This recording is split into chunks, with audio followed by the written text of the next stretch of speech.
Officers भी है और हमारे प्यारे बासुगांव वासियों सभी को हार्दिक स्वागत करता हूँ। मैं সকলকে আন্তৰিক শুভেচ্ছা আৰু ধন্যবাদ জ্ঞাপন কৰিছোঁ। আমাৰ কাৰণে সৌভাগ্যৰ দিন যে আজি বাসুগাঁও আমি দুটা ট্ৰেইন যোৱা কোভিডৰ সময়ত উইথড্ৰ কৰা হৈছিলে, এইখিনি আকৌ ৰেষ্টৰ কৰিবলৈ আমি সক্ষম হৈছোঁ। মই বিশেষভাৱে সদনত এই বিষয়ে দুবাৰ মই উত্থাপন কৰিলোঁ যে মোৰ সমষ্টি অন্তৰ্গত জনসাধাৰণ আজি কোভিড কালৰ কাৰণে বহুত উইথড্ৰ কৰাৰ কাৰণে কোভিড কালত ট্ৰেইন ষ্টপেজটো বহুত অসুবিধা হৈ আছে। আৰু মই জানো যে আমাৰ প্ৰত্যেকটো ষ্টেচনৰ যিখিনি ৰেভিনিউ কালেকশ্যন, এই কালেকশ্যনটো ক'তো কম নহয়। এটা ট্ৰেইন আমি ষ্টপেজ পাবলৈ আমি যথেষ্ট সেইখিনি ৰেভিনিউ আমাৰ কালেকশ্যন হয়। বাসুগাঁও এটা ইম্পৰ্টেণ্ট এটা ষ্টেচন হয়। এইটো এটা সৰুকৈ হ'লেও মিউনিচিপাল এটা বৰ্ড আছে ইয়াত, আৰু ইয়াত এৰিয়া ৱাইজত বহুখিনি এৰিয়া ই কাভাৰ কৰে। তাৰ কাৰণে আমাৰ ইয়াত ষ্টেচন অতিকৈ জৰুৰী আছিলে। আৰু এইখিনি আজি ধীৰে ধীৰে লাহে লাহেকৈ ষ্টেচনবোৰ ষ্টপেজটো দিবৰ কাৰণে আজি ভাৰত চৰকাৰে ৰেল মন্ত্ৰালয়ে এইটো চেষ্টা কৰিছে। মই দুবাৰ ৰেলৱে মিনিষ্টাৰ অশ্বিনী ডাঙৰীয়াৰ লগত মই লগ কৰিছিলোঁ। মোৰ ফালৰ পৰা মই লিখিতভাৱেও দিছিলোঁ, সদনতো মই উত্থাপন কৰিছিলোঁ। এই হিচাপে আজি আমি এইখিনি ষ্টপেজ পাবলৈ সক্ষম হৈছোঁ। মোৰ সমষ্টিৰ আৰু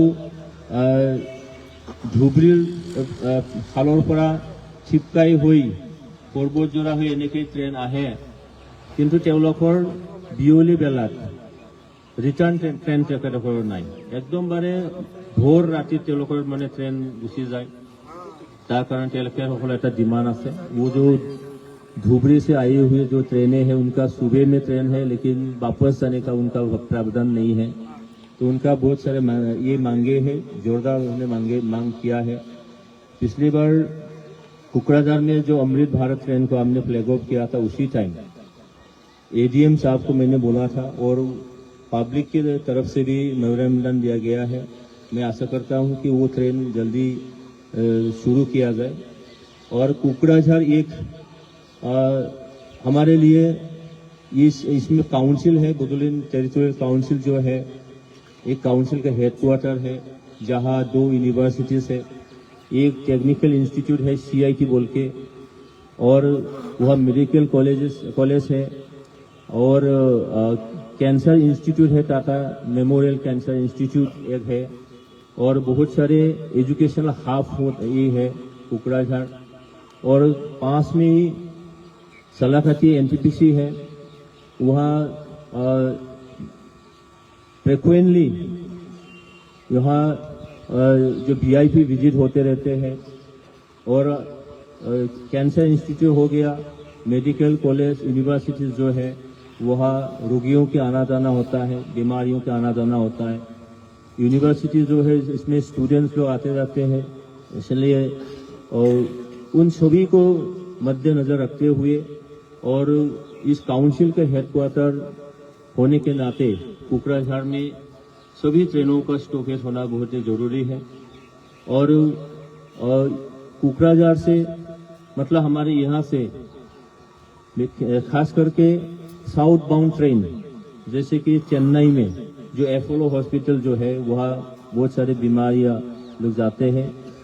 तो इसे साउथ बाउंड ट्रेन जो है कुकराझार में रुकते नहीं है, तो इसको भी थोड़ा देखना चाहिए। मैं आशा करता हूं कि जितनी जल्द हो सके जल्द ही जल्द इसको स्टॉपेज किया जाए। तो यही मेरा आप लोगों से विनती है, ऑफिसर्स लोग जो है, আমি আশা ৰাখিম যে আমাৰ বাসুগাঁও হিচাপে অমৃত ভাৰত ষ্টেচন আজি নিৰ্মাণ হৈ আছে। বাসুগাঁওকো যাতে ভালকৈ নিৰ্মাণ কৰিব লাগে। আৰু কোকৰাঝাৰটো নিৰ্মাণ হৈ আছে। আলিপুৰদুৱাৰ ডিভিজনৰ অন্তৰ্গত মোৰ কোকৰাঝাৰ লোকসভা সমষ্টিত 15টা ষ্টেচনটো অমৃত ভাৰত ষ্টেচনত আজি অন্তৰ্ভুক্ত কৰা হৈছে। সেইকাৰণে প্ৰত্যেকটো ষ্টেচন যাতে ভালকৈ আমি সজাই পৰাই তুলিব পৰা যায়, मैं এইটো আশা ৰাখিছোঁ। और एक मांग है बासुगांव वासियों के लिए, जो रेलवे का जो जमीन पे अभी टेम्पोररी जो उनका घर का गुजारा के लिए जो बिजनेस वगैरह उन लोग करते हैं, तो उनको भी मैं आशा करता हूँ कि थोड़ा ह्यूमैनिटी ग्राउंड में वो सब रखना चाहिए, तो तोड़फोड़ करना नहीं चाहिए, क्योंकि हर व्यक्ति के पास ऐसा जमीन नहीं है, टाउन में ऐसा जमीन खरीद सके, ऐसा मकान वो लोग माने भाड़े में ले सके, ऐसा है नहीं। तो इसीलिए मैं ऑफिसर लोगों को विनती करता हूं कि बासुगांव वासियों के लिए वो सब थोड़ा अगर हो सके तो उन लोगों को लाइसेंस दिया जाए कि वो लोग अपना घर चला सके, अपने बच्चों को स्कूल में भेज सके, ताकि वो लोग का जो घर का जो अवस्था है उनको थोड़ा सुधार सके। तो इसलिए मेरा गुजारिश है, मैं आशा करता हूं कि हमारे जो अलीपुरद्वार डिवीजन है उसको एकदम से सीरियसली ले, और आने वाले समय में हमारी पब्लिक के लिए, हमारे यहाँ के जनसाधारण के लिए तो सुविधा हो, किसी को तकलीफ ना हो, इसको ध्यान में रखे। मैं आशा राखिছোঁ সকলে এই কথাটো বুজি পাইছে নিশ্চয়কৈ যে বাসুগাঁওবাসীৰ কাৰণে কিছুমানে ৰেলৰ মাটিত মানে ব্যৱসায় বাণিজ্য কৰি আছে, তেখেতসকলক কেতিয়াবা উচ্ছেদ কৰা হয়, কিন্তু এইটো মানৱতাৰ খাতিৰত আমি চাব লাগে। প্ৰত্যেকজনে জমিন মাটি কিনিব নোৱাৰে, ক'ৰবাত দোকান মানে ভাড়াত ল'ব নোৱাৰে, কিন্তু তেওঁলোকে নিজৰ ল'ৰা ছোৱালীক পোহপাল দিবৰ কাৰণে, শিক্ষা দিবৰ কাৰণে যত্ন কৰিছে, যাতে তেখেতসকলৰ ব্যৱসায়টো কোনো কাৰণত যাতে বিনষ্ট নহয়, এইখিনি মই আশা ৰাখিছোঁ। দীঘলকৈ নকৈ আজিও আমি ক'ব লাগিব নৰেন্দ্ৰ মোদী ডাঙৰীয়া তেখেতৰ বিকশিত ভাৰত নিৰ্মাণৰ কাৰণে যি চিন্তা, যি